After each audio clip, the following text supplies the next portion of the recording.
Okay, now that we've reviewed what physical properties of matters are, we're going to figure out which physical properties are the most useful in classifying mixtures of substances.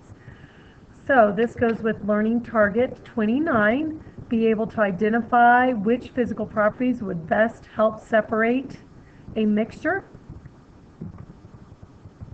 Okay, so a mixture, remember, is not a pure substance, but it's made up of elements and compounds that can be separated. For example, lemonade, a salad, salt water, a bag of candy, dirt, you can all separate those by physical means. Lemonade, salad, salt water, they're all made up of elements and compounds. For example, salt water is made up of the compound water and the compound salt, but we can separate the salt from the water. We can separate those two compounds, so that's why it's a mixture. So, some properties that are useful in separating mixtures.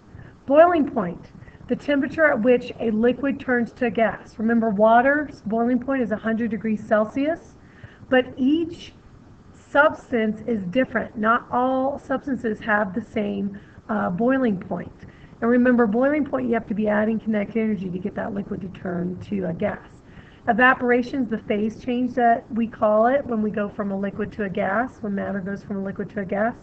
So this picture is showing you, start out as a liquid, the bubbles can form and rise since that's water vapor. Okay, liquid changing to a gas, that's the boiling point.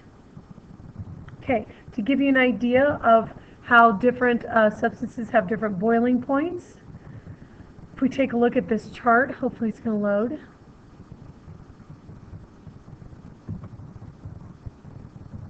Okay, so if you look here, boiling point in Celsius and in Fahrenheit, if you look at all these different, most of these are compounds.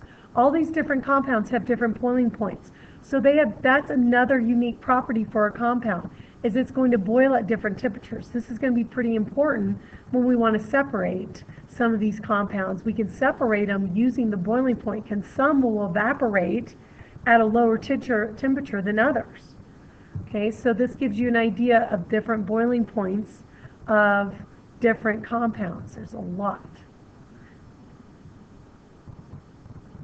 Jet fuel, you guys see the jet fuel, 163 degrees Celsius. Look at these, some of these are in the negative, so it can be really cold and matter will change from a liquid to a gas. So propylene, below 0 degrees, below freezing, will turn from a liquid to a gas. That's why at room temperature it's mostly a gas. Okay, so that's boiling point. So boiling point is very useful in separating mixtures. Freezing point, the temperature at which a liquid turns to a solid. Water's freezing point is 0 degrees Celsius, but again, each substance is different. Freezing is the phase change that we call when matter goes from a liquid to a solid. Again, a very similar chart. If you'll look, each type of fluid, each liquid, has a different freezing point where it will turn into a solid. So again, that's another unique property that matter has. So we can take a mixture, put it at a certain temperature that we know one of the compounds will freeze at.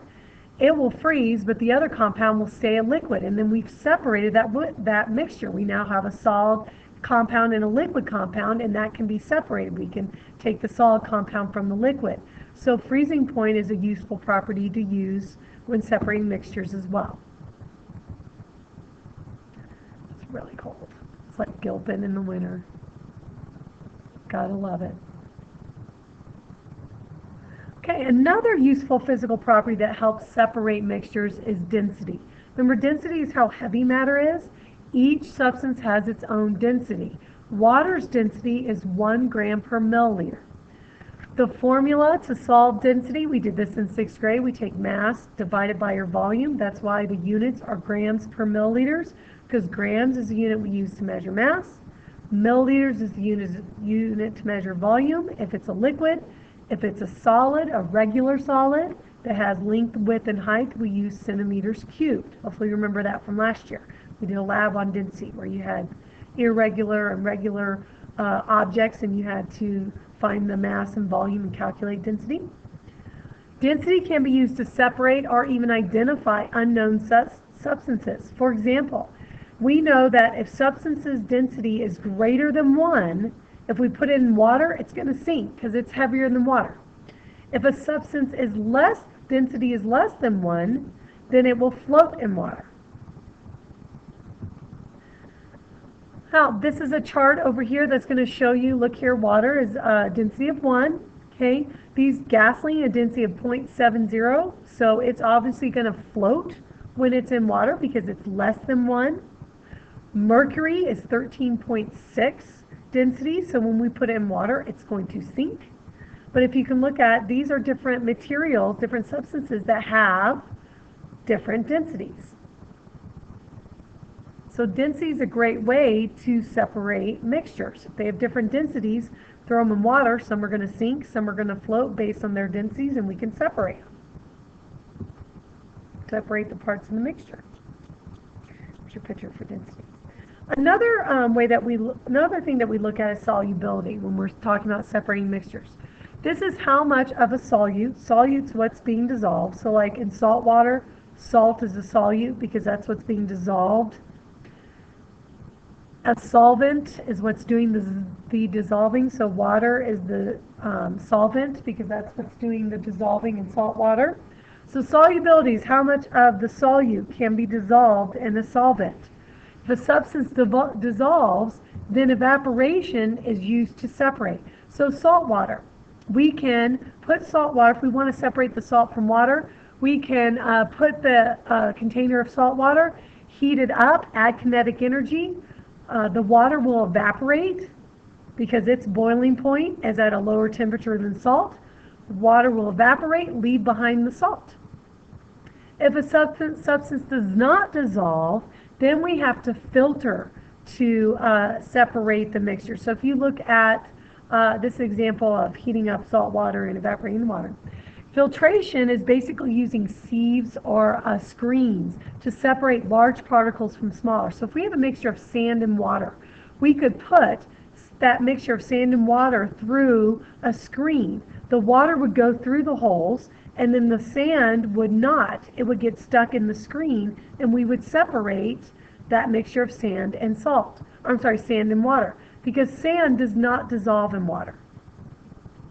So if a substance will dissolve, then we use evaporation to separate the mixture. If a substance does not dissolve, then we're going to use filtration. So salt water is an example of a mixture where salt dissolves in water, so we use evaporation to separate the salt from the water. Sand and water does not dissolve, so we would use filtration to separate the sand from the water. Okay, so this concludes our notes explaining how different physical properties can be used to separate mixtures.